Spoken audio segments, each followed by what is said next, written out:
ఎదురీతకు అంతం లేదా, నా మదిలో రేగే గాయం మాసిపోదా.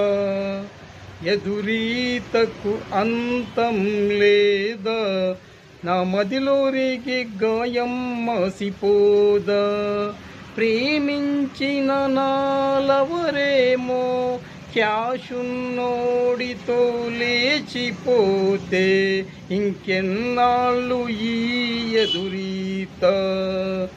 ఎదురీతకు అంతం లేదా.